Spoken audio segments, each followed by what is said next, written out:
Greetings, I'm Demonac, and it's arena time. Well, the terribleness continues. Like, is my deck just too expensive? It doesn't look like it, but it has a lot of minions whose stats are weak for the cost, and whose abilities are contingent on inspiration, like inspire, like using my hero ability, which costs more mana, which effectively slows them down, or on having other minions with certain kinds in play. And that means that unless those things work out really well, where I can get the bonuses, it's a lot of cards in here that are underperforming. And I mean, some of that's a flaw in what I chose, but I think some of that's a flaw in the choices I had too. Better than I'm still confident this is better than that Warlock deck I had, but it's pretty bad. Can't keep them. We'll keep the Zubot. If I have a 2-cost beast that survived, that's a mech, not a beast, so it doesn't work for him.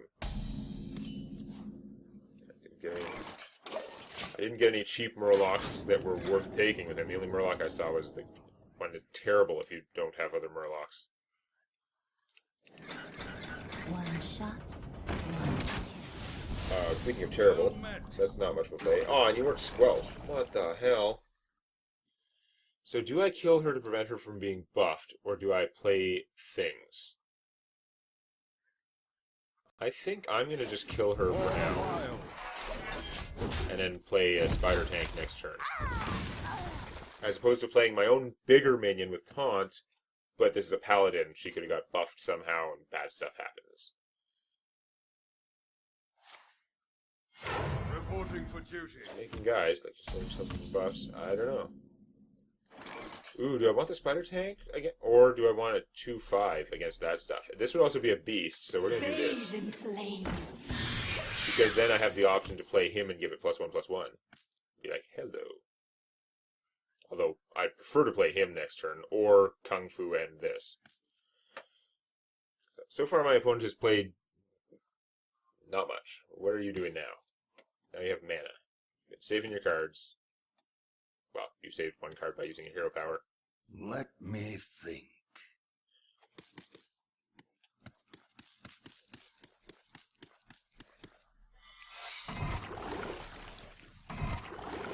Okay, so you want some, like, avenge action, is what it looks like.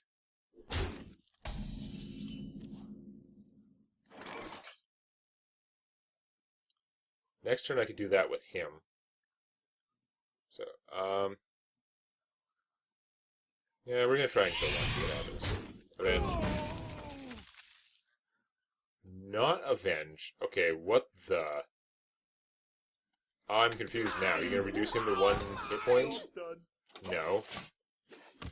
So, it's not get down. It's not avenge. It's not the restore to 1 health. It's not the enemy minion that comes in gets 1 health. It's not the Crusade, that he had a minion alive, so the +1/+1 thing would have gone off. The hell is it? Like an eye for an eye? There's the sacred thing. If I have out 4 minions, that's probably it. Which actually could screw me. So, yeah. Interesting. So I may play differently because knowing that it's probably a sacred trial.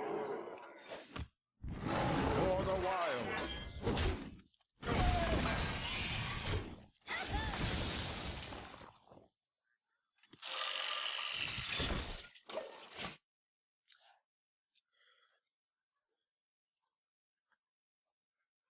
As soon as I hit 4 minions, the 4th one would die. Which I may want to take out at some point if I'm still this far ahead. But if our forces are looking anywhere near even, I may be better off just trading guys intentionally to keep my numbers down. Humility. Ooh. Okay. Hammer of Wrath. Okay. So you spend a Hammer of Wrath to kill that guy. We both got a card out of it. That works out more to my advantage than anything else. I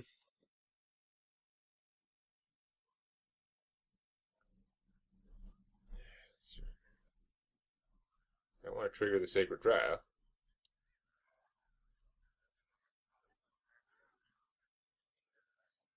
I'd sure like to play more minions now. It is an eye for an eye? Oh my god. Why would you play that? I guess it messed with my playing a little bit, but like, dude, why would you play that? Okay, in that case, we're gonna go Swarmer, and I have a mech. Take 2 damage. This guy better have some impressive shit to make up for having played with eye for an eye. Like, how bad was that row? How bad was the arena row where you would take eye for an eye? It is difficult to comprehend what I would not take eye for an eye over. Like, is it a minion that has stats? Because that would usually be better than eye for an eye, unless you've got like some stuff that cares about secrets that you think is going to work out. So giving her a bubble is pretty annoying. I won't lie.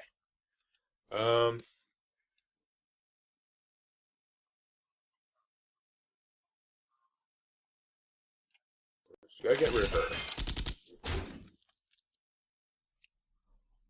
So we're gonna Kung Fu.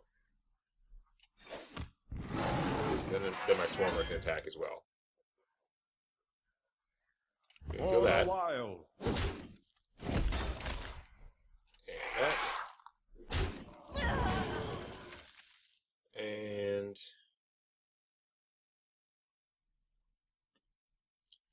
sure, why not? That's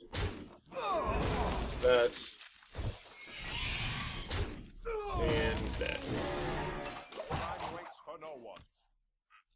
And now I have an army and you don't.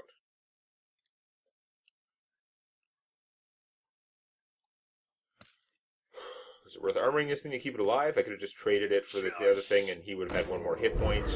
Eh. Okay, that Silver Moon Portal makes that guy pretty scary, actually, but I have an army and you don't. Okay, if I roar now, how much damage do I do? If I Kung Fu and roar, that's 5 mana. I could +1/+1 something. So I would have 1, 2, 3, 4, 5, 6, 7, 8, 9, 10, 11, 15, 16, 17, 18, plus 10, because I didn't count the roar on them. I think I just win the game if I do that, so...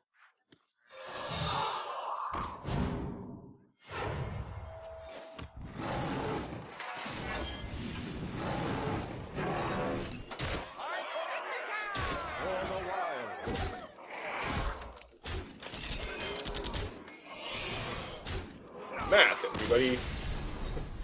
It's math. I'm glad I picked that roar. I was doing fine anyway, but ending it immediately before anything could go wrong is pretty good. Okay, we've got 2 wins. We're already better than my terrible, terrible Warlock run last time. Now let's see if we can break even. Just need 1 more game to go in my favor. Which clearly can happen. I did pretty good stuff that game, although my opponent also did terrible stuff. Like, play eye for an eye. Which messed with me a little bit because I was operating on the assumption it had to be a decent secret. It's safer that way, but yeah. I'm not even that big a fan of the sacred thing, but if it was out there, it would kill one of my minions, so... Malfurion versus Uther. You don't want to let it be good. I will fight with honor. I must protect the wild. Not starting hand Savage Roar, that's for sure. These guys are... None of this stuff is great starting hand material. I'm going to get rid of that and hopefully draw some. I'm going to keep her because she costs 3. I could easily get things that cost more. Be bad. Yay! Spider Tank, much better. That extra hit point makes a surprising difference in terms of how well you can fight minions that cost 2 or less. Very few minions that cost 2 can trade for him one-on-one. They need some kind of help. Okay. Having a minion is better than doing 1 damage. So let's definitely do that.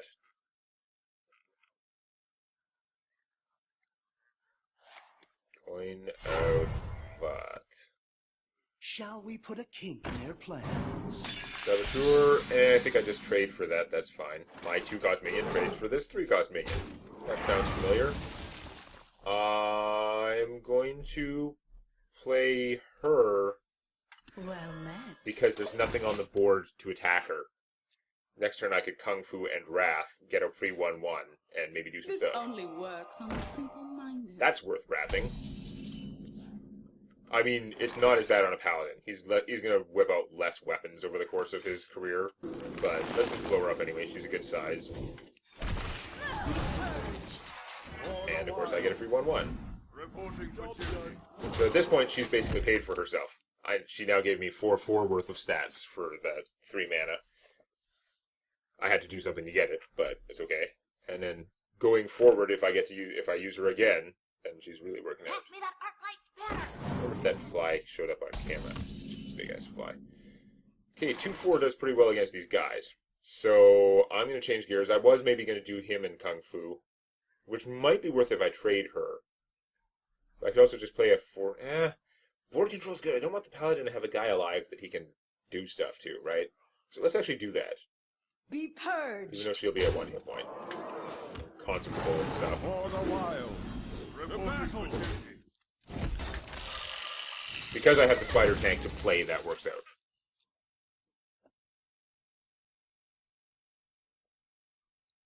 How come I have all the Silverhand recruits and you're the Paladin? Are you doing something wrong? Okay. Scarab's always a little scary. Like, I don't prioritize picking him that much, necessarily. But he can be pretty scary. That works out pretty well. Let's just play that over whatever else I was going to do. For the wild. Reporting for duty.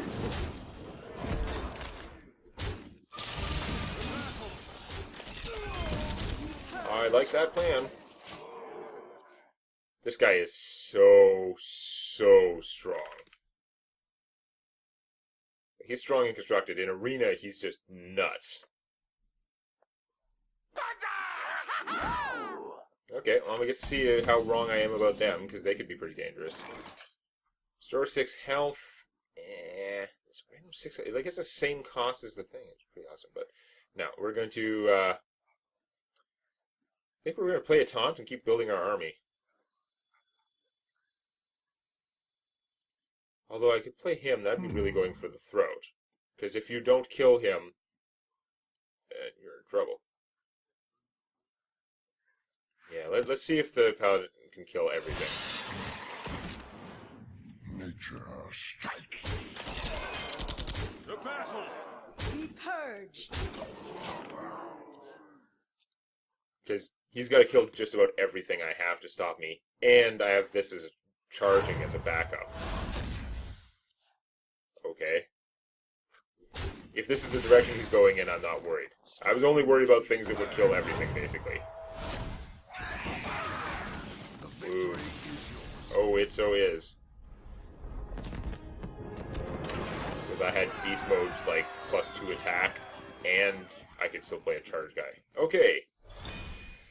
Alright, we dug our way out. If I get the cards that are just insanely strong on their own, like, I do have a Piloted Shredder and a Savage Combatant, Druid of the Claw. Those are, like, less the Druid of the Claw, but Savage Combatant and Piloted Shredder are both ridiculously strong cards. Druid of the Claw is very strong. The Moonglade Portal, pretty good. I mean, the healing may or may not be great, depends on the stage of the game, what you got going on, but I have some strong things. That said, it's still a little bit iffy in a deck, because there's all this, like the Silverhand Regent, often not that great. Swarmer takes more effort to get going. I'm not going to say it's a bad card if you're a Druid or a Rogue, but it's not ideal, because it does take that extra effort to keep it running. Wild Growth, not my favorite card. Like, Zubot and the Technician are... Zubot, Technician, and Silverhand Regent are like the holy trinity of things that can be fairly strong, but can also be just, like, completely slowing you down and not very good. Luckless Champion is similar, because he's expensive. The Moat Lurker, I'm disincentivized to play the majority of the time. I haven't even seen the Scaled Nightmare. He'll probably come up next game and screw me, but we'll just have to wait for next time. Please click the like button before it clicks you. And don't forget to subscribe to Demonac Games for more Hearthstone Arena and other gaming videos.